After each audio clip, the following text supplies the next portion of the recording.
Hello guys, welcome back to education IQ। I hope आप सब अच्छे होंगे।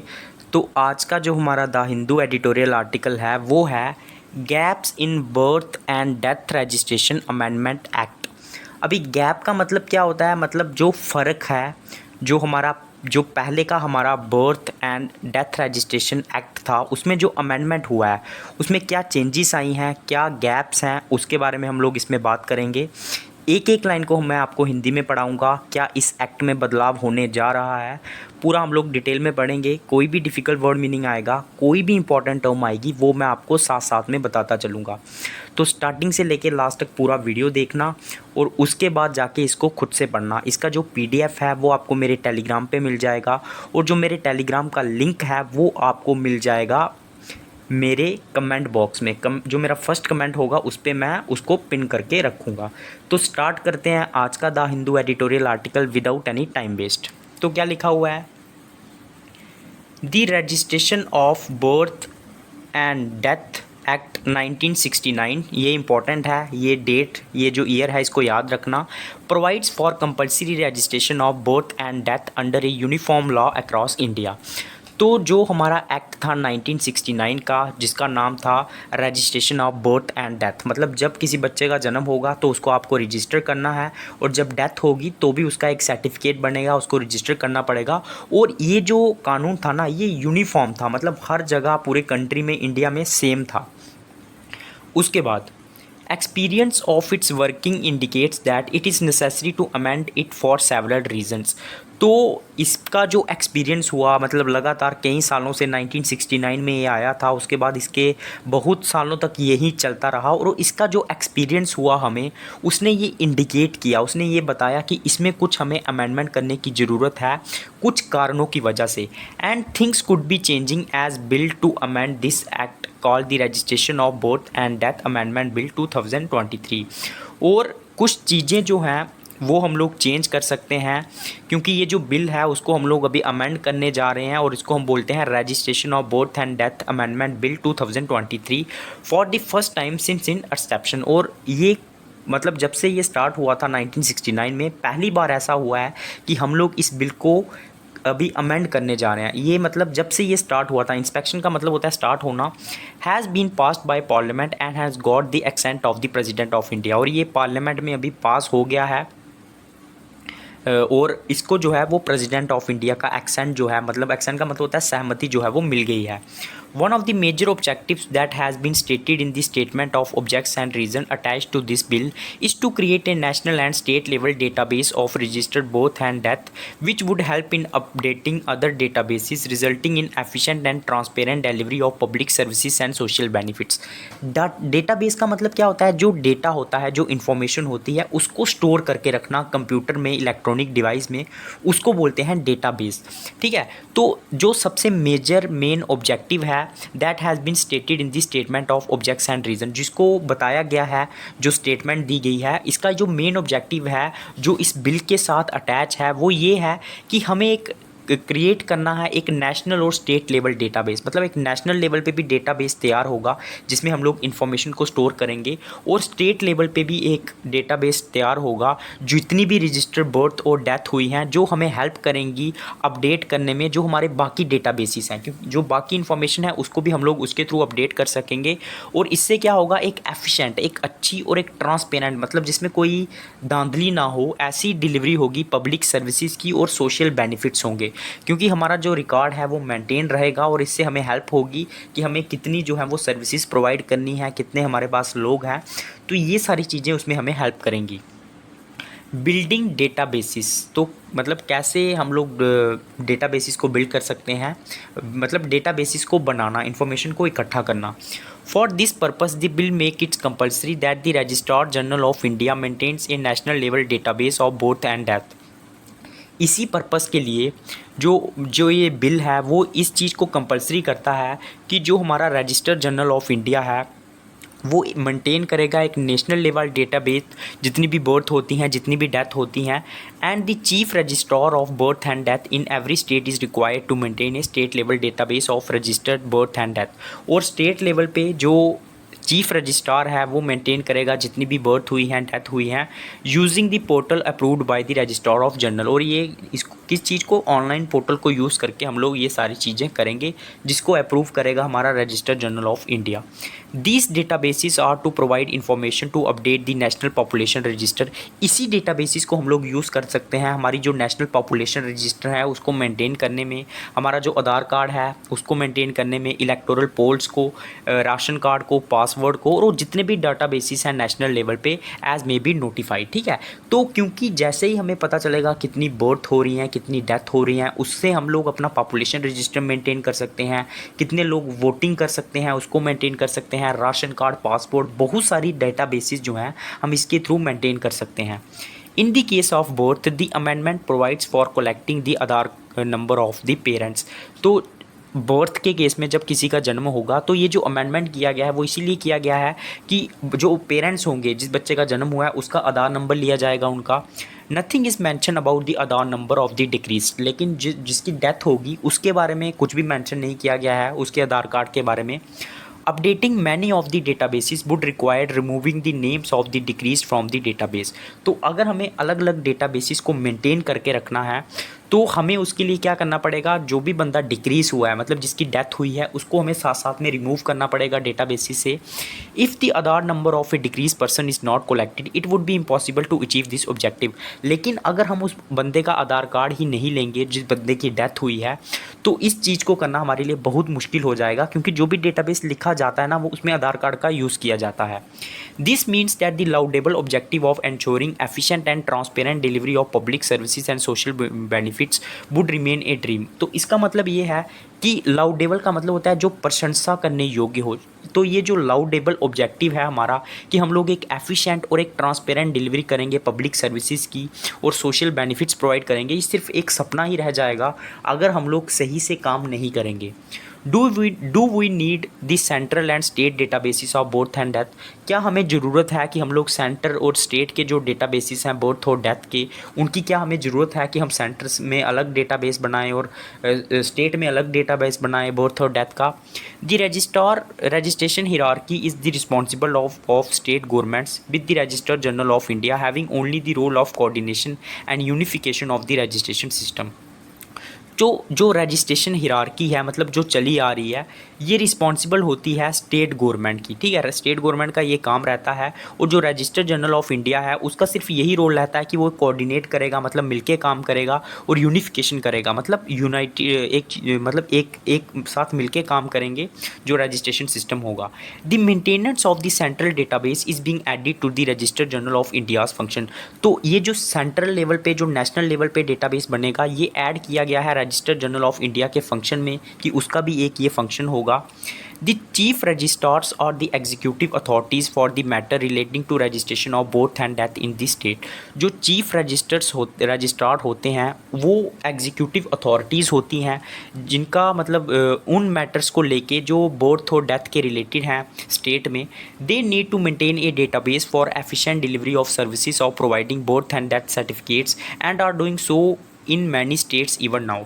तो उनकी रिस्पॉन्सिबिलिटी होती है, उनको ज़रूरत होती है कि वो मेंटेन करके रखें डेटाबेस ताकि अच्छी डिलीवरी हो सके सर्विसेज की और बर्थ और डेथ सर्टिफिकेट जो हैं वो प्रोवाइड किए जा सकें। और ये सारी चीज़ें बहुत सारे स्टेट्स में हो भी रही हैं। उसके बाद क्या है, the national database is going to be nothing but a collection of state level databases.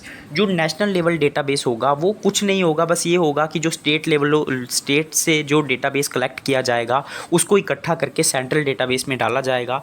Accept for some data items that some states have been in addition to the national standards prescribed by the registration general of India. सिर्फ कुछ data items को छोड़ दें जो कि कुछ states में have in addition, जो कि मतलब स्टेट्स अपनी मर्जी से कलेक्ट करेंगी टू द नेशनल स्टैंडर्ड्स जो कि प्रिस्क्राइब किए जाएंगे हमारे रजिस्टर जनरल ऑफ इंडिया। बाकी सारा डेटाबेस जो है वो सेंट्रल में कलेक्ट किया जाएगा।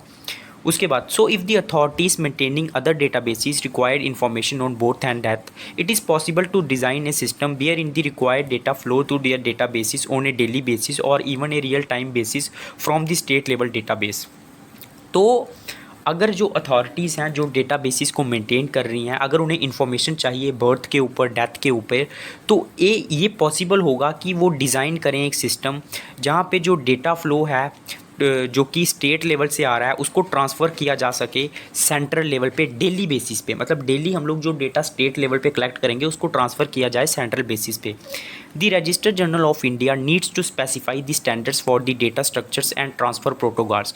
जो हमारे रजिस्टर जनरल ऑफ इंडिया है उन्हें स्पेसिफाई करना होगा, उन्हें देखना होगा कि स्पेसिफिकली हमें कौन से स्टैंडर्ड्स रखने हैं डेटा स्ट्रक्चर्स के लिए और ट्रांसपोर्ट प्रोटोकॉल के लिए, मतलब किस तरह से हमें जो डेटा है वो ट्रांसफ़र करना है। प्रोटोकॉल का मतलब होता है एक किस्म का रूल।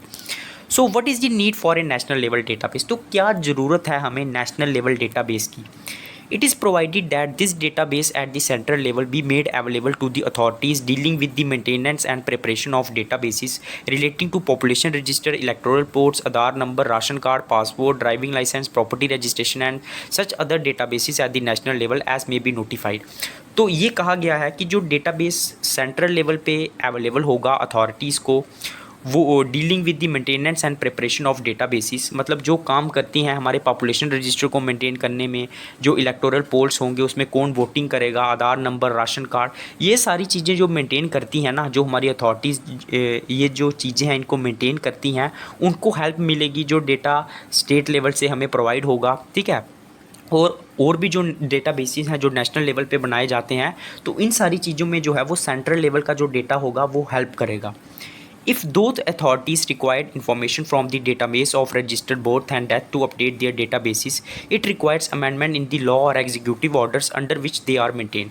अगर उन authorities को information चाहिए from the database of registered birth and death to update their databases, अगर उन्हें information चाहिए कि उन्हें जो है रजिस्टर जितनी भी रजिस्टर बर्थ हुई हैं, डेथ हुई हैं, उनसे उन्हें डेटाबेस कलेक्ट करना है, तो उसके लिए अमेंडमेंट करने की ज़रूरत होगी जो लॉ है या फिर जो एग्जीक्यूटिव ऑर्डर है जिनको वो मेंटेन कर रही हैं।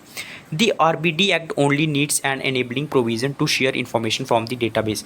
तो ये जो बर्थ और डेथ का जो एक्ट है इसे सिर्फ एक प्रोविज़न की ज़रूरत है ताकि वो शेयर कर सके information from the database. Even that may not be necessary at the birth and death registers are considered public documents। उस चीज़ की भी ज़रूरत नहीं है क्योंकि जो बर्थ और डेथ रेट के जो डॉक्यूमेंट्स होते हैं वो उसको जो है कंसीडर किया जाता है public document. Listening a fluid database for consideration by parliament and living future additions to the government is demeaning to parliament in a way. तो कुछ डेटाबेसिस को सुनना, उनको मतलब उसको लिस्टिंग करना, उनको चढ़ाना पार्लियामेंट के कंसिडरेशन के लिए, and living future additions to the government is the meaning to parliament. तो और कुछ चीज़ें जो है वो गवर्नमेंट के लिए छोड़ देना, ये पार्लियामेंट के लिए जो है वो अच्छा नहीं होगा। New additions to the list later may be more dangerous than those listed and approved by parliament. तो न्यू एडिशन करना इन लिस्ट में ये डेंजरस हो सकता है जो कि अप्रूव्ड किया गया है पार्लियामेंट के द्वारा, मतलब उन चीज़ों से ये डेंजरस होगा जो पार्लियामेंट ने अप्रूव किया है, जो हम लोग न्यू लिस्ट को ऐड करेंगे। फॉर एग्जांपल की अगर हम लोग बात करें, the government can now decide that a list of women whose third or higher order birth is being registered be prepared and given to the family welfare department for follow up on family planning programs। अगर हम लोग example की बात करें तो government अभी decide कर सकती है जो लिस्ट है वुमेन की, औरतों की, और जिनका मतलब थर्ड या फिर उससे हाई ऑर्डर बर्थ हो रहा है और जिनको रजिस्टर्ड किया गया है, वो उनको फैमिली वेलफेयर डिपार्टमेंट को दे सकती है डिसाइड करके फैमिली प्लानिंग के लिए। अब हम लोग बात करेंगे certificate of cause of death. ठीक है। With regard to the facilities available now, the state government could decide that a cause of death certificate should be issued by the medical practitioner who attended the deceased person so that the certificate can be sent along with the death report। तो जो अभी facilities available हैं, जो state government है वो decide कर सकती है that A cause of death certificate, जो कि काज है, जो कारण है डेथ सर्टिफिकेट का, जो कि इशू किया गया है मेडिकल प्रैक्टिशनर के द्वारा जिसने डिक्रीज पर्सन को देखा था जिसकी डेथ हुई थी, तो ताकि जो सर्टिफिकेट है उसको सेंड किया जाए डेथ रिपोर्ट के साथ। The areas hospitals where such a certificate has been made mandatory varies across states। तो ऐसे एरियाज़ जहाँ पे ये जो सर्टिफिकेट है वो मैंडेटरी है ज़रूरी है वो अलग अलग स्टेट में वेरी करता है, but is generally restricted to that death in medical institutions. लेकिन मेडिकल इंस्टीट्यूशन में सिर्फ इसे डेथ के रूप में देखा जाता है। The amendment make it compulsory that for all death in medical institution a cause of death certificate be sent to the registered of birth and death and a copy of certificate is provided to the closest relative. लेकिन अभी जो amendment हुआ है ना, उसमें compulsory कर दिया गया है कि जो कारण है मृत्यु का उसे भी भेजना होगा डेथ सर्टिफिकेट के साथ, जो किसको, जो हमारा रजिस्टर्ड जर्नल ऑफ इंडिया है, for death that occur outside hospital. और ऐसी मृत्यु जो हॉस्पिटल के बाहर होगी, the medical practitioner who attended to the डिक्रीज during the person recent illness. और उसमें जो मतलब जिस डॉक्टर ने उसको, जो वो जब वो बीमार हुआ था उसको देखा था, हैज़ टू, उसे क्या करना होगा, उसे डेथ सर्टिफिकेट जो है वो इशू करना होगा कारण के साथ। This is fraud with problems. ये बहुत सारी प्रॉब्लम्स के साथ घिरा हुआ है, क्योंकि यार सपोज़ करो अगर कोई बंदा बीमार हो गया तो वो डॉक्टर को देखने गया, डॉक्टर ने उसको कुछ दवाई दे दी, 3-4 दिन बाद उसकी डेथ हो गई, तो वो डॉक्टर कैसे उसको डेथ सर्टिफिकेट इशू कर सकता है? तो इसीलिए ये बहुत सारी प्रॉब्लम्स के साथ घिरा हुआ है। फ्रॉड का मतलब होता है घिरा होना। First, the medical practitioner may not have always arrived at a definite diagnosis before the person died। क्योंकि जो मेडिकल प्रैक्टिशनर है जिसने उसे देखा है, वो हो सकता है कि एक डेफिनेट डायग्नोसिस पे कि इसका इलाज क्या है उस पे वो आ ही ना सके जब जब जब मतलब आदमी के मरने से पहले।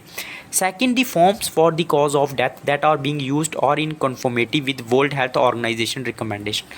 सेकेंड, जो फॉर्म्स हैं कॉज ऑफ डेथ के, कारण जो डेथ का है, वो जो हैं यूज़ किए जाते हैं, वो अनुकूल होते हैं जो वर्ल्ड हेल्थ ऑर्गेनाइजेशंस की रिकमेंडेशंस हैं।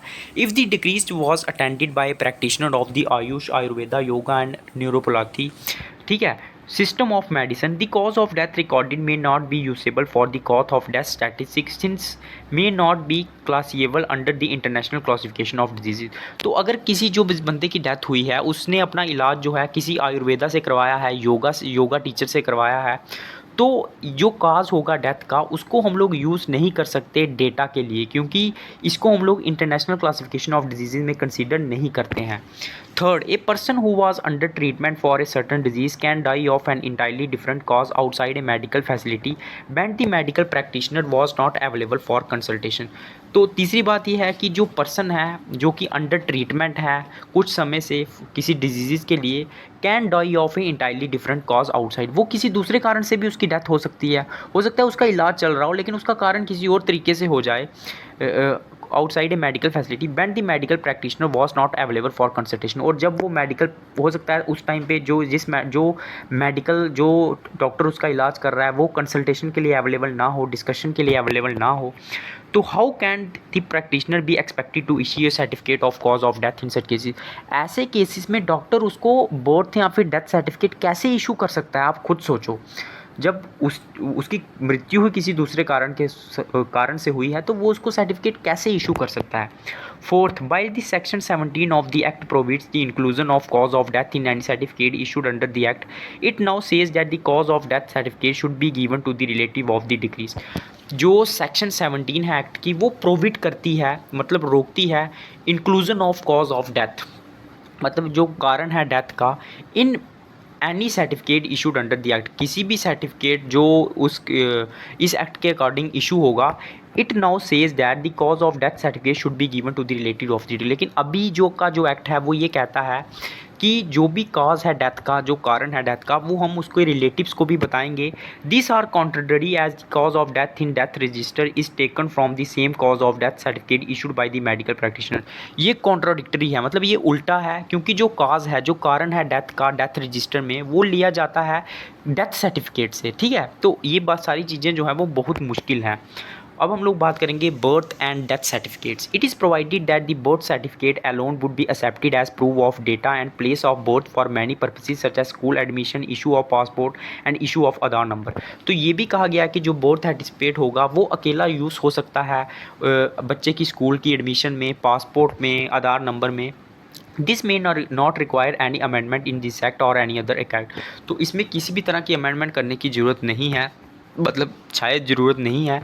It should be possible to achieve this through amendments in the rules relating to those databases और इवन एग्जीक्यूटिव ऑर्डर्स, ठीक है। इसको हम लोग अचीव कर सकते हैं अमेंडमेंट के थ्रू जो हमारे रूल्स हैं इन डेटाबेसिस को रिलेटेड।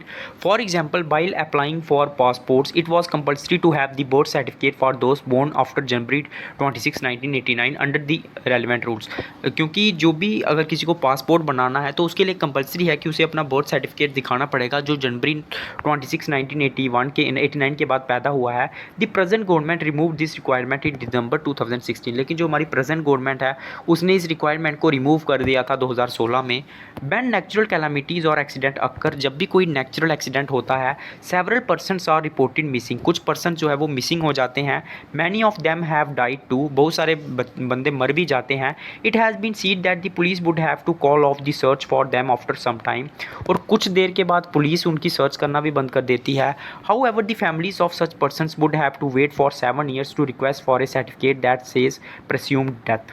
लेकिन उनकी फैमिलीज़ को वेट करना पड़ता है कुछ कई सालों तक डेथ सर्टिफिकेट लेने के लिए।